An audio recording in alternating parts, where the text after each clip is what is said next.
going to be your safari guide out here on the Harambe Wildlife Reserve. Just a few quick safety reminders. Please remain fully seated, facing forward, hands, arms, feet, legs inside the truck. Please don't stand nor allow children to stand. Please do not hand anyone side to side over the seats. Don't play hot potato nor hold anyone up into the air, even if we're sitting still. Now, while we're out here, we're visitors in the animals' homes. Please keep our voices to a normal level. Don't reach or call out no loud, unusual noises. Hold tight to loose items. Keep our cameras ready, and again, stay fully seated. We're headed directly into Little Aturi Forest. Here in the forest, some of the animals can be quite shy and elusive. Soft truddies, coats, and markings to help camouflage and hide throughout their surroundings. Over to the right-hand side, there is an okapi. Okapi are some of the shyest animals out here. So shy that whenever they hear humans in the wild, they run and hide. Because of this, they weren't officially discovered by the Western civilization until 1901. Until then, we thought they were even. See the stripes on their legs? You may think they're related to zebra. They're actually not, though. They're the only living relative of giraffe. They have the same skull structure, prehensile tongue, and male okapi even have ossicones, false horns like giraffes do. The stripes on their legs mimic sunlight as it filters through the trees. The other small animal to the right is a yellow-backed diker, named for the yellow stripe on its back. Now, diker in Afrikaans means diver. If they get scared, they'll emit a shrill whistle and then dive into the bushes for safety.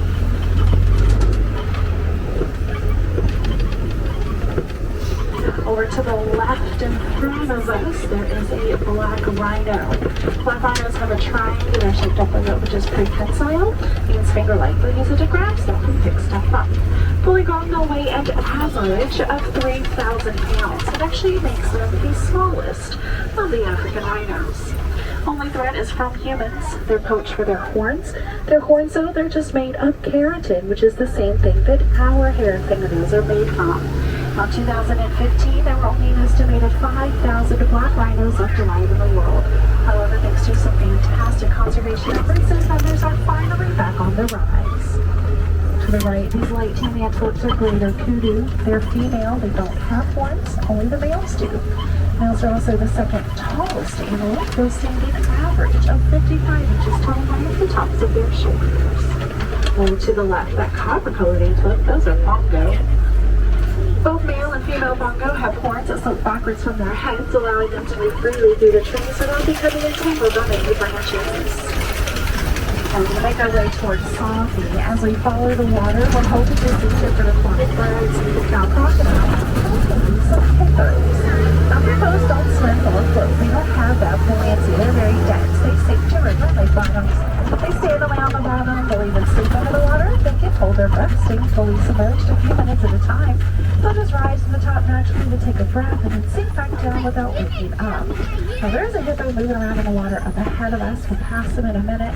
Here to the right, the gray and white birds are pickback pelicans. They're one of the smallest pelican species, averaging a wingspan of about 8 feet wide. Now, they are named for the light pink coloration that develops on their back during their mating season. Some hippos here.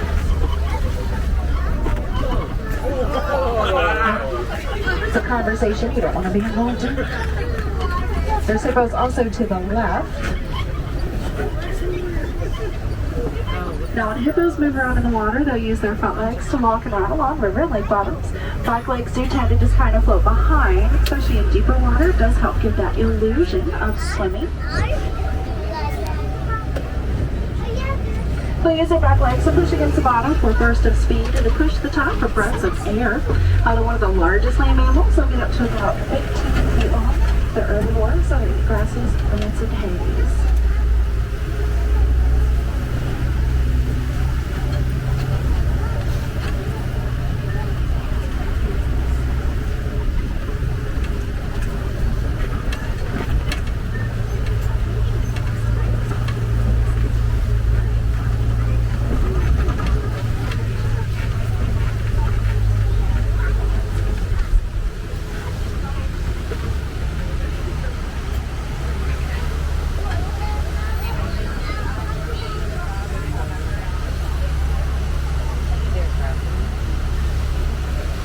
There are now crocodiles here to the left. They are the largest species of crocodile in Africa. They'll average about 15 feet long, weighing another 50 pounds. Now, their main diet consists of fishing. They take care of just about anything that comes to their way. So up to half of their body weight of meat and one feeding.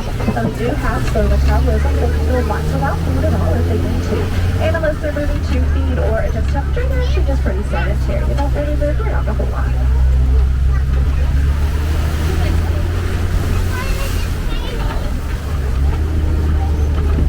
At the top of this hill to the right side of the road, you'll see a baobab tree.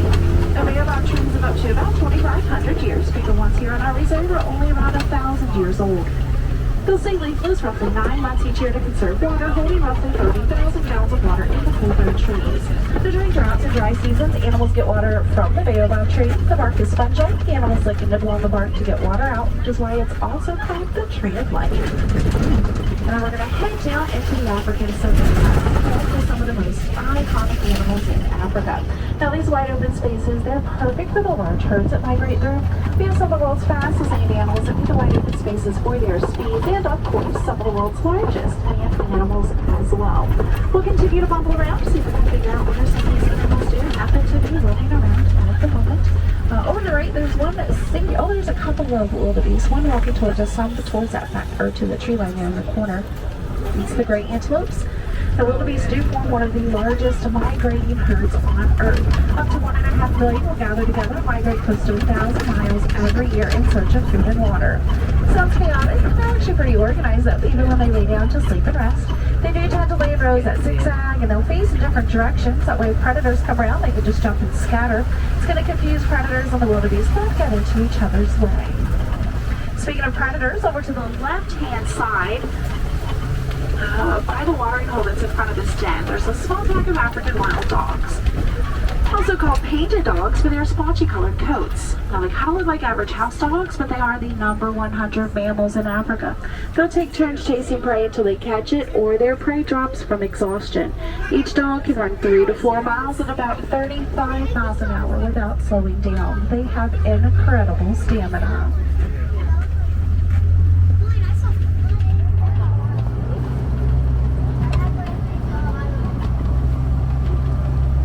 The cattle are Ankole cattle, also called Watusi, for the Watusi tribe that first domesticated them.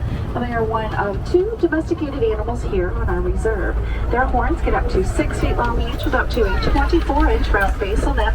The horns, though, they're not quite as heavy as you would imagine. There's a honeycomb structure in their horns. Their blood circulates there, releases heat from their bodies to help them stay cooler. And also here to the left, these majestic-looking antelopes are sable antelopes. One of the posing one on the hill there. Now, sable antelopes are the emblem here of the Harambe Reserve. In a fight or flight situation, they will always fight back. They use those horns to defend themselves against just about anything that comes around them.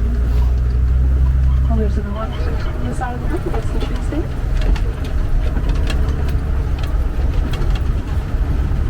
Oh, there's some more wildebeest moving out ahead of us. Now, the Great Wildebeest Migration is a fairly new phenomenon that only started in the 1960s. Nobody's exactly sure why. Well, we do know they follow rain patterns, though. They're getting the freshest, most nutritious growths of vegetation. Along with the wildebeest, you'll have about 250,000 zebra, around 500,000 other types of antelopes and pumas that will actually migrate right along with them.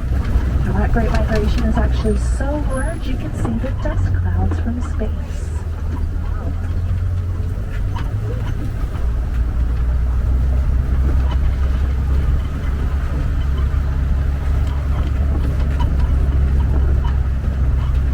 Some small tan white antelopes with a dark brown stripe up here. These are springbuck. They're fully grown. They stand around 2.5 feet tall. Small and fast. They run close to 60 miles an hour.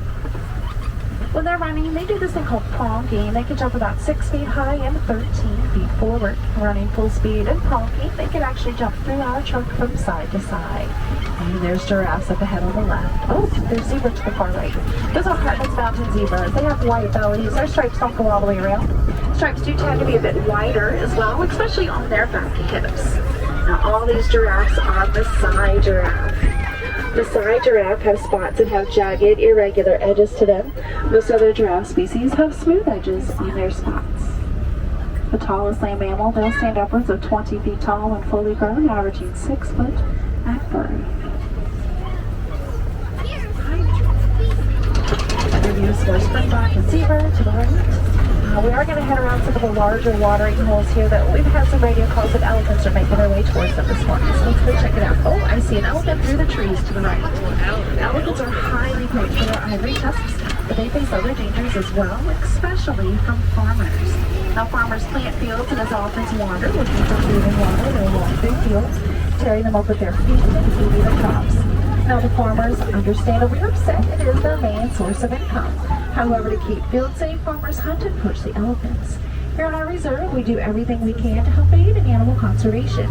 So we teamed up with researchers and conservationists, and by studying the herd here on our reserve, we've actually discovered elephants are scared of honeybees. So we went to Kenya and we talked to farmers who helped us with an experiment. And honestly, what they did was just kind of put honeybee hives around their fields, and it worked. And the elephants would walk close to the fields, they hear the bees. They walk around the fields instead of through them. So the farmers are happy, the fields are safe, they're no longer poaching the elephants, and the farmers, we have the added benefit of being able to sell the honey from the hives to help supplement their income. It's called the Elephants and Bees Project. Now we're trying to get as many farmers involved in that Elephants and Bees Project as possible. We're trying to get the number of elephants that are poached in Africa to decline. The elephants are poached at a much higher rate than they can reproduce, so we need their numbers to rise. They're keystone species. They're very important to their environments and ecosystems. Now, for example, throughout their lifetime, the elephants travel hundreds of square miles, and every single day, they'll consume a couple hundred pounds of vegetation. Now, within the vegetation, their seeds or roots what they're eating, and as they travel, they'll drop their dung. Now, as the dung dries out, it's going to release the seeds and roots back into the environment, helping to create new growths of vegetation wherever the elephants go. Now, I've worked with these elephants for a very long time. I do recognize that my son, that's the one we just saw, is actually a velvet male. He is still part of the matriarchal herd, so let's see if I can find the rest of them. Now, the matriarchal herd is the female breeding herd. It does consist of females and their young. Now, girls generally stay with the herd they're born to. Males, however, will only stay until they're fully mature. They then split from the herd and will live as bachelors and in loosely banded bachelor herds for the remainder of their lives. Now, he is still young enough to be part of the herd, but he is starting to make his way away from it. You can see any in the distance, he's just kind of learning a little independence. We'll keep watching out in the distance, see if we can contact those.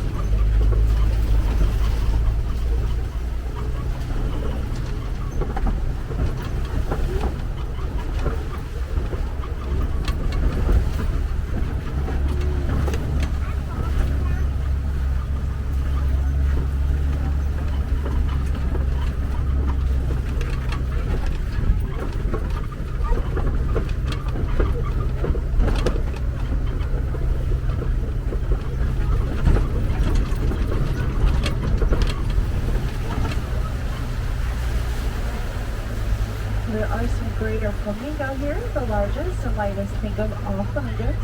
First hatch, though, had gray feathers. Now, it does take close to 2 years with their diet of brine shrimp to turn that light pink color. Now, that pigmentation, that coloration is coming from the beta carotene that's in the brine shrimp and the other crustaceans that they eat.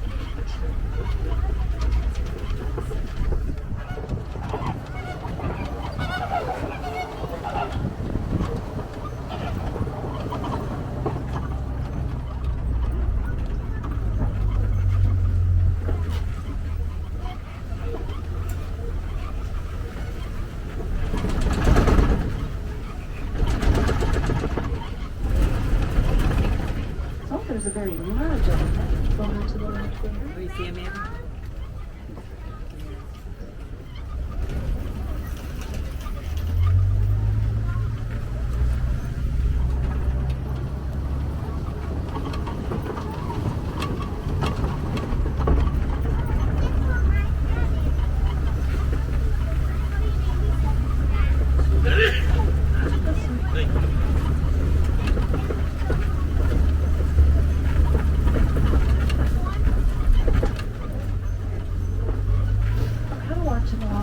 Game paths that are a little closer to the road. So you can also hear our kids for crepuscular, meaning they post active early morning or evening hours.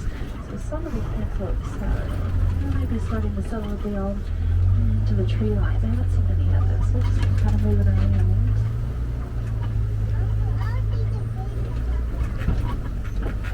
Oh, there's cheetah up ahead on the left. Cheetahs are the fastest land animal. They can go from 0 to 60 in about 3 seconds. They'll maintain speeds of 60 to 70 mile an hour for a few hundred yards while they chase their prey. Now after that first initial chase, they're left completely exhausted. They've used up all of their energy, they're overheated, they need to rest. They can't defend themselves or their prey against any predators that might try to come and take it from them. So cheetahs hunt during the day. They're diurnal.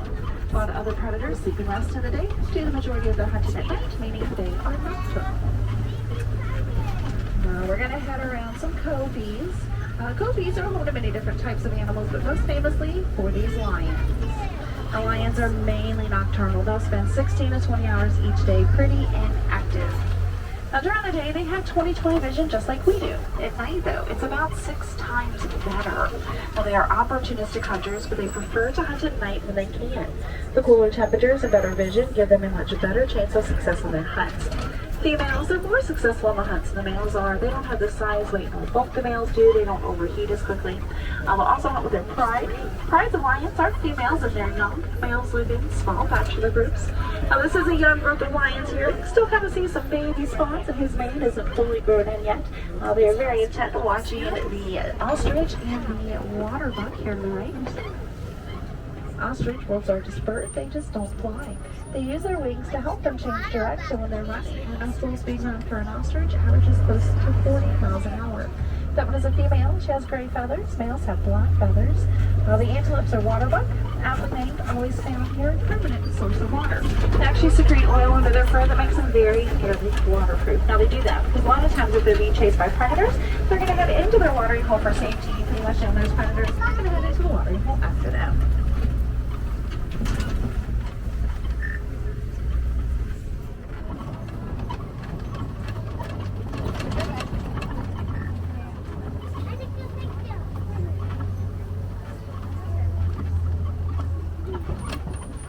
Warthogs to the left.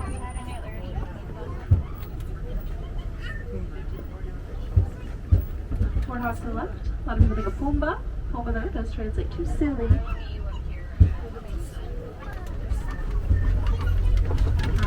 Pumbaa though translates to silly and foolish, not actually true for warthogs. They're very intelligent. And rhinos here to the right. These are southern white rhinos. They have wide, square jaws. They're grazers. They eat grasses and berries. Fully grown, they'll weigh an average of 5,000 pounds. They are the largest of the rhinos. Graceful when they run despite their size and weight. They actually gallop like horses. They run close to 35 miles an hour. Well, they can see directly in front of them, but anything in the distance does tend to get blurry. They have excellent hearing though. You'll see them moving their ears around all the time. They're listening to everything around them. They're trying to figure out what's out there, where it is, and if there's danger associated with those sounds. You can still kind of see the warthogs there to the left. The back corner, and there's also a clutch of ostrich eggs here on the right. Each one of those eggs weighs in close to 3 pounds. So I hope you want a really large omelet because it's going to take an average of 24 chicken eggs to equal 1 ostrich egg.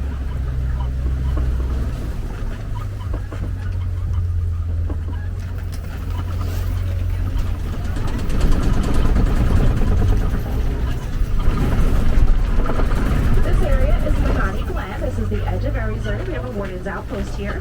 And in front of the outpost, you're going to see that yellow kind of triangular shaped box. That's a beehive that we're working on for our Elephants and Bees project. We're also raising Nigerian dwarf goats. They're cute, playful, and very beneficial. They eat a lot of the wood and underbrush the other animals can't or won't eat, provides better visibility around the outpost and in villages, so their milk is very nutritious. It's high in vitamins and minerals, has a high butterfat content, makes excellent cheese. Local villagers will sell it in markets. Now we are going to exit out of the reserve. We're going to head back into the village of Harambe. Now I do truly hope that you enjoyed your safari out here. It was absolutely my pleasure having you on the back of my truck. Wilderness Explorers, please turn to page 14 in your handbook, and my truck is symbol 1. Now I loved roaming around the reserve with you, seeing some of the magnificent animals that are in Africa, sharing with you just a little of the knowledge that I have of the animals and conservation efforts. Now each way to help with conservation is to simply reduce our use of plastic. Invest in, and most importantly, actually use stuff like reusable bottles, shopping bags, sandwich bags, and even straws. Now we are going to turn onto the main road into the village, so please double check your roads. Make sure you have all of your belongings. If you need trash cans or recycling bins, we'll have some on our main docks for you. Now, I do suggest a stroll around the Gorilla Falls Exploration Trails. It's about 15 or 20 minutes to head around. You'll get a chance to see western lowland gorillas, meerkats, grubby zebras, monkeys, birds, fish, as well as a hippo wading pool. They get a chance to see some hippos as they maneuver through the water, and sometimes up on land as well. You take the Wildlife Express train over to Rafiki's Planet Watch. At Rafiki's, there is an animation experience. You can learn to draw some of your favorite Disney characters. There's also an affection section. That's a petting zoo. We have small farm-type-like animals, including cute little dog goats that you can pet and interact with. And definitely watch the Festival of the Lion King. It is the #1 rated show here on Disney property. It's a Broadway-style show. It takes place every hour on the hour in the Harambe Theater. Now, there are areas around the park to see animals from around the world. Now, over in Asia, we do have our sister trail. It's the Maharaja Jungle Trek. Over there, you'll get a chance to see some Sumatran tigers, and there is a baby tiger over there right now. He's just a few months old. He's been staying out most of the day, but I would try to get there early just in case he decides to go back inside a little bit earlier. There's also water buffalo, as well as Komodo dragons there as well. All around the tree of life and discovering all the animals from all around the world. Now here in Harambe, we do not like to say goodbye. It's far too sad, it's far too final. Once we dock, we'll leave each other with Kwaharini. Here in Harambe, Kwaharini means to go well. And again, friends, my name is Molly. If you have questions or you'd simply like to say hello, once we dock, don't be shy. You can head up towards my front and I'll be more than happy to talk and answer questions that I can. Definitely come back and take another safari. Let's go to all over the city.